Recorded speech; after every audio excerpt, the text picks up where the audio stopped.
શું નામ આપનું? મારું નામ ધીંગાણી ઋતુ છે. શું કહેશો જે હોકીને લઈને આપને પ્રશ્ન છે, શું પ્રશ્ન છે? હું નેશનલ લેવલ અમ્પાયર છું. 2 વર્ષથી અમે નેશનલ લેવલ અમ્પાયરની એક્ઝામ ક્વોલિફાય કરી છે. હવે નેશનલ ટુર્નામેન્ટ્સ છે ત્યાં અમને પોસ્ટિંગ મળે છે, ત્યાં અમે અમ્પાયરિંગ કરીએ પણ છીએ. પરંતુ જ્યારે સ્ટેટ લેવલની ટુર્નામેન્ટ્સ છે કે જ્યાં રાજકોટ હોસ્ટ નથી ત્યાં અમને પોસ્ટિંગ મળતું નથી. રાજકોટ હોસ્ટ કરે છે ત્યાં અમે ટુર્નામેન્ટમાં અમ્પાયરિંગ કરીએ છીએ. આઉટ ઓફ રાજકોટમાં જે ટુર્નામેન્ટ થાય છે ત્યાં અમને પોસ્ટિંગ મળતું નથી. અમારું કહેવું એવું છે કે ત્યાં પણ અમને પોસ્ટિંગ આપો, એટલે જે નવા અને જૂના અમ્પાયર છે સાથે મળીને થોડું થોડું કોમ્બિનેશન કરીએ તો બેયને એકબીજામાંથી થોડું થોડું શીખવા મળશે. આ ન આપવાનું કારણ શું લાગે છે તમને? હવે કારણ તો જે નથી આપતા એને ખ્યાલ છે, અમને ખુદને કારણ ખબર નથી કે શું કામ અમને નથી મળતું પોસ્ટિંગ. કોઈને રજૂઆત કરી છે આને લઈને ગાંધીનગર કે અમદાવાદ કે અહીંયા કોઈને? અમારા કોચ દ્વારા રજૂઆત કરવામાં આવી છે. શું નામ આપનું? મહેશભાઈ દિવેચા. શું હોકીનો શું પ્રશ્ન છે આપનો? પ્રશ્ન તો ઘણા સમય થયા છે કે સૌરાષ્ટ્રના જે કોઈ અમ્પાયરો છે ક્વોલિફાઈડ એમને સતત અવગણના કરવામાં આવે છે.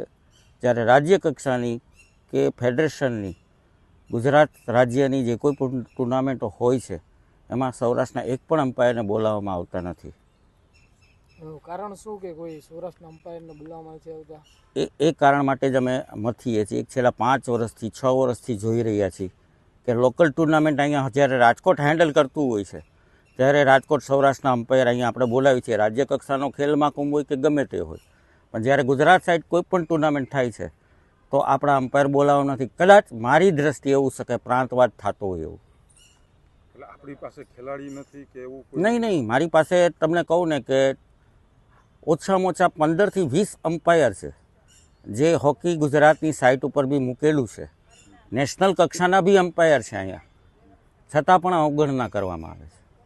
આને લઈને તમે કોઈ સાંસદને કે ધારાસભ્ય? ના, હજી સુધી સાંસદ કે ધારાસભ્યને મળ્યો નથી, પણ હવે મળીશું. કારણ કે હવે જ્યારે આવી વસ્તુ બને છે ખેલાડી સાથે ત્યારે ખેલાડી નાસીપાસ થઈ જાય છે, જ્યારે એમનું કેરિયર ત્યાં પૂરું થઈ જાય છે. કારણ કે એમને અમ્પાયરિંગ કરવાનો તમે મોકો જ ના આપો કે જ્યારે દિલ્હી લેવલ સુધી બધા વગાડતા હોય છે.